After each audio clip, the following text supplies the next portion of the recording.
the German pressure cooker. Berlin is perhaps the best located city on the planet from a purely economic point of view. It sits at the junction of the Spree and Havel rivers, both navigable tributaries of the Elbe.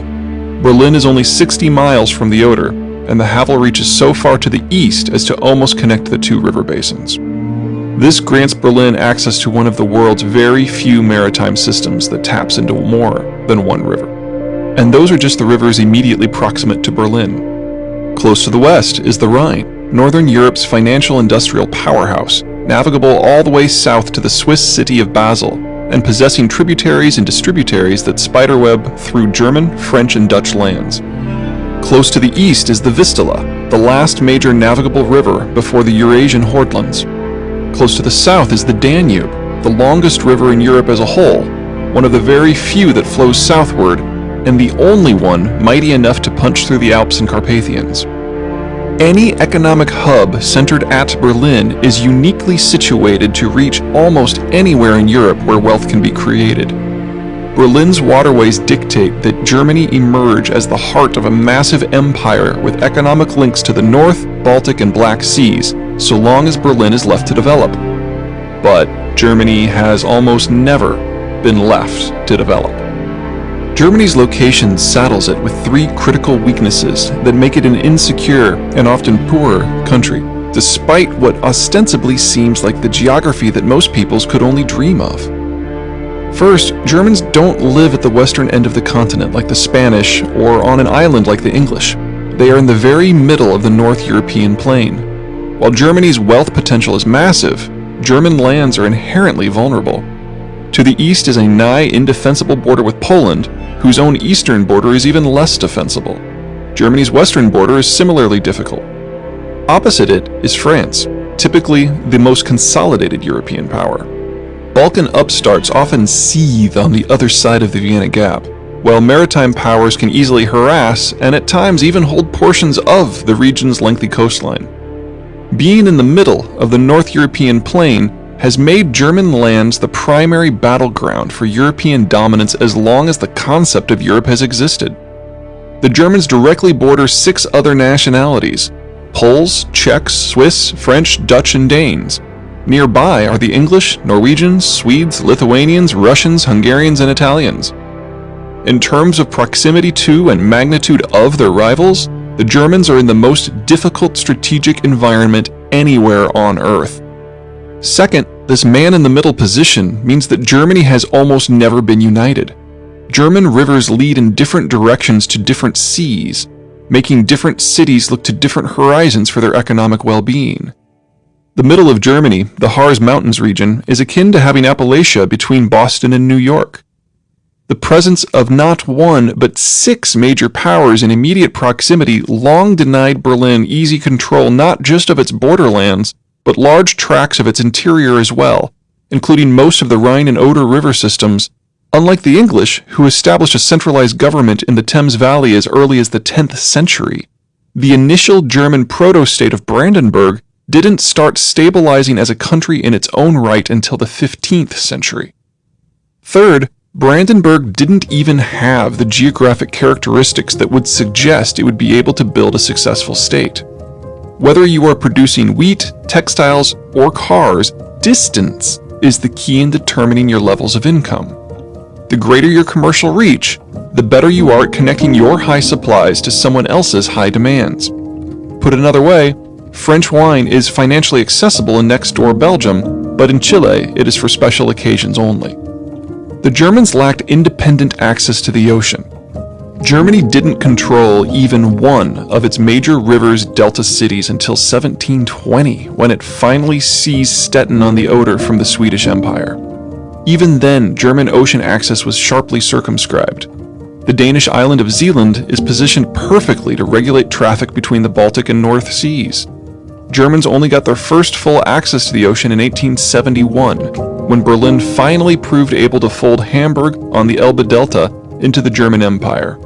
While the rest of Europe was enjoying an economic boom from the expansion and reach that deep-water navigation provided as early as 1600 for Iberia, the Germans remained dependent upon expensive roads for transport, keeping them locked into pre-deep water levels of economic development. Industrialization changed that. For the Germans, industrialization changed everything. Geography does more than simply shape balance of power struggles and the flavor of the local economy. It influences cultures as well. Germany's geographic shortcomings molded German development in unique ways. Local government. If the patchwork nature of political borders and the non-unified nature of Central Europe's rivers kept Berlin from being readily reached for consultation, as was so often the case, then local authorities had to learn to act autonomously. They had no choice but to marshal their own resources, financial, labor, technical, and even military. In a world in which your country had perhaps 1/5 the strength of its competitors, and your city boasted perhaps 1/100th the strength of an immediately neighboring empire like Austria, total talent capture was a prerequisite to survival. Local leaders and their staff developed excellent organizational skills, proving competent at mobilizing everyone from the intelligence apparatus to the bankers to the academics, and in contemporary times, the labor unions, in order to advance the interests of each particular major city. Unlike most cultures, in Germany, local government is seen as a high calling, and it consistently attracts the best and brightest. Infrastructure. The plethora of regional rivers and the patchwork nature of political borders had the consequence that these hyper-competent cities often saw their destinies as lying beyond different horizons or even in concert with rival powers. The southern provinces of Bavaria, Württemberg, and Baden were all part of the Danubian system, and as such treasured their close cultural and economic links with next-door Vienna. In the west, Alsace-Lorraine and the entire Rhineland had far more day-to-day contact with the French and Dutch. Despite being packed with ethnic Germans, Schleswig and Holstein were part of Denmark right up until the 1800s. Berlin had to find ways to link all Germans to a common destiny. The result was an incredibly advanced and forward-thinking infrastructure policy that would link all Germans into a region-wide artificial transport network. The Germans had a national rail network as early as 1840, fully 3 decades before Germany actually consolidated politically, and at a time when the Americans were debating whether to build a second road. The German rail network was expensive, crushingly so, but it was a requisite for German coherence. As Brandenburg evolved and expanded under different ages and names, from Brandenburg to Prussia to the German Confederation and ultimately into Imperial Germany, this became more, not less important. New territorial acquisitions already had pre-existing links to rival powers, links that had to be broken and rerouted to Berlin. The quest for quality. The omnipresence of competition, both external and internal, required a national government that was hyper-competent at forward-thinking national planning. Resources to knit together disparate populations and geographies do not magically materialize. Canals that link together different rivers do not miraculously dig themselves, and wishful thinking does not protect a small, exposed country from its much more powerful, richer, more mobile, and more numerous neighbors. So the Germans had to be better. By 1717, Prussia already had compulsory education, 150 years before England. Germans pioneered the standing army, and by 1740 boasted Europe's 4th largest military despite ranking 12th in population. By 1860, Prussia had more kilometers of rail lines than France, despite being a laggard to the industrial era and holding less than 1/3 the land area. The need for technical advancement was reflected not simply in national infrastructure and Germany's military excellence, but also in Germany's social pecking order. German territories were the first in the world to accord equal social status to industrialists and scientists as to military princes. Corporate magnates regularly consulted and advised all levels of government up to and including the chancellor and later the emperor. All this national planning to overcome geographic complications required money. For standing armies, for infrastructure development, for education, for an industrial base. That money had to come from the population. Private savings were co-opted into government-linked banks, and those hyper-competent bureaucrats, whether at the local or national level, ensured that the money went where the state required it. This had a wide variety of effects. Most obviously, financing of government projects came first and foremost, enabling German governments to build all that expensive infrastructure and maintain a standing army in an era of peasant drafts. The national government urged the consolidation of local banks into powerful regional banks to better suit state needs, fusing the German financial world with the German industrial and governmental worlds. Collectively, these innovations allowed the Germans to punch with all of their weight against whatever problem or foe arose, making them a force to be reckoned with even before Germany became one of Europe's major powers. They may have still been the half pint of the neighborhood, but they were a half pint with a gun and a doctorate in engineering. The true power of those innovations, however, was how perfectly they had sculpted Germans to benefit from industrial technologies when they finally leaked into Central Europe. Industrialization in Prussia started with pain. The British could, and did, shove their surplus production down the throats of anyone they could reach. In the American colonies, this led to revolution. It nearly did in Germany, too. The endless quantities of cheap, high-quality products decimated the Germans' painstakingly fostered cottage and guild industries. Economic depression triggered the revolutions of 1848. Prussia only held together because of its national planning mechanisms and the strength of its military class, which derailed the revolutions and ejected vast droves of dissatisfied citizens. With their previous manufacturing base dead and gone, the Prussians did the only thing they could: apply the qualitative advantages of German culture to the technologies of the day and develop something extraordinary. As a result, industrialization was different in Germany than elsewhere by a variety of critical measures. First, industrialization happened everywhere. Elsewhere in Europe, the various industrial revolutions launched from the respective capital cities. Money accrued in the capital and was spent from the capital, so road and rail networks radiated from it too, metabolizing whatever resources lay beyond in a system of diminishing returns.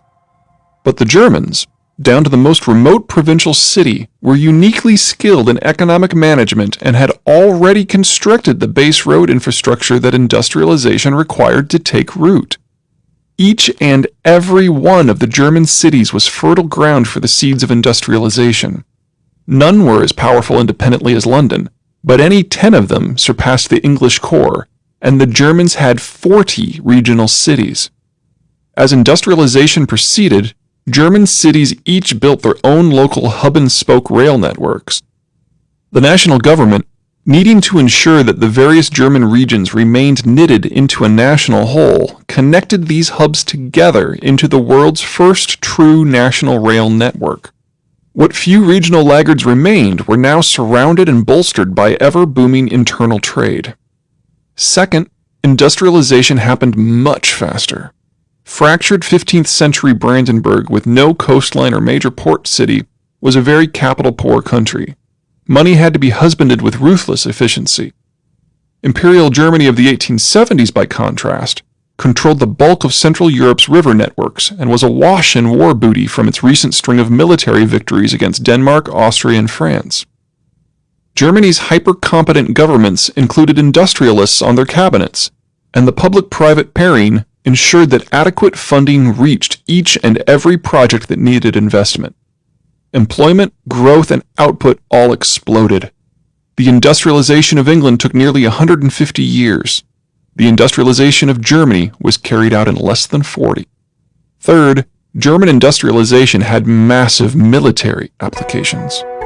Most European countries' military application of industrial technologies focused on quantity. More guns, more uniforms, more transports. Only Germany truly embraced the fundamental newness of industrial technologies to remake how it waged war. This would have been impossible had Germany not entered the industrial age with the highest level of literacy in the world, largely due to its ongoing need to maintain a qualitative edge over its quantitatively superior competitors. The most important manifestation of this superior educational system was the innovation of the general staff, a sort of military middle management designed to disseminate information up and down the chain of command. A military commission required a college degree. Fusing the expertise of local governments with academia, industry, and finance, The General Staff achieved two things. It encouraged the development of ever larger cannons that the military thinkers redesigned their strategies around, and it pioneered new logistical methods to take advantage of the German rail system. The pair proved a crippling advantage. Europe's maritime powers regularly used the mobility of their navies to flit around each other and avoid paralyzing conflicts. That was hard to do when Germany's professionalized soldiers came hurtling down the rails in the thousands, backed by dozens of long-range cannons, switching not just between battle sites, but between actual fronts in a matter of a few days. After 3 generations of fine-tuning, the world came to know the gentle German mix of technology, logistics, and force as Blitzkrieg. Finally, industrialization unified the Germans as a country and as a people to a degree unheard of elsewhere before or since. All governments got a boost from industrialization. Industrialization brought per capita increases in wealth, health, and living standards so unprecedented that you have to go back to the domestication of animals to find a point in human history where the general populace experienced so rapid and sustained a period of improvement. With rising wealth came rising government legitimacy. The legitimacy gain was so pervasive that Lenin had no luck shopping communism around in industrial Europe. Even under World War I shortages, the Germans were much better off than they had been 30 years prior. He had to go somewhere where the Industrial Revolution hadn't yet happened to find people whose living standards were stagnant to falling, and therefore people who would be willing to try something revolutionary. For the birthplace of industrialization, England, this was merely garnish. The English were already rich from the benefits of deep-water navigation and a globe-spanning empire. In Germany, however, the legitimacy gain wasn't so much radically different, but exponentially faster and larger. For the previous millennia, Germans had gotten the short end of the European stick, and only through centuries of hardship had managed to scrape together a few bits of identity, security, and dignity. In a single generation, industrialization took them from being some of the North European plain's poorest people to some of its richest, and enabled them to impose decisive defeats in 4 significant conflicts with powers that had preyed upon them for centuries: Poland, Denmark, Austria, and France. In the next generation, all of the various German principalities were fused into a single empire courtesy of the diplomatic genius of Otto von Bismarck, and that empire became the Colossus of Europe. Germanic cities that had been unassociated since the death of Charlemagne connected their rail networks together to discover a peer relationship, far different from when a sleepy country town became connected to mighty London. The effect, economically and culturally, was electric, and considering the era, that term is used both figuratively and literally. This was not simply a culture that had finally unified. This was a culture that was ecstatic with its identity and its government in a way that few other cultures have ever approached. Germany quickly surpassed its competitors in economic, financial, industrial, demographic, and military strength. It was the first country in the world to have the majority of its population urbanized, a critical development to both foster and take advantage of skilled labor of the industrial era. And by 1900, its many regional centers had grown to the point that Germany had more industrialized cities than the rest of Europe combined. It was the first country to develop mass universities and research labs, and then to link the two directly into local governments and corporations, giving German industry the ability to source everything from loans to staff to scientific research, and giving rise to the national economic champions model of corporate organization that pervades Europe even today. And the Germans methodically and assiduously applied every new breakthrough, whether scientific or industrial, to every aspect of their national strategy, culminating in everything from engines so efficient and small that they could propel individual vehicles via Karl Benz, Rudolf Diesel, Gottlieb Daimler, and Emil Jelinek, whose daughter is the original Mercedes, and modern pharmaceuticals, Gregor Mendel, Robert Koch, Friedrich Bayer, and Paul Ehrlich, to cannons, Alfred Krupp, and Blitzkrieg. The sheer speed of Germany's rise so disrupted the European system that it almost enabled the Germans to overcome all other European powers simultaneously. Germany's defeat in the world wars had nothing to do with luck, but rather with the same interaction of geography and technology that caused the German rise in the first place, the English rise before that, and the Iberian rise before that.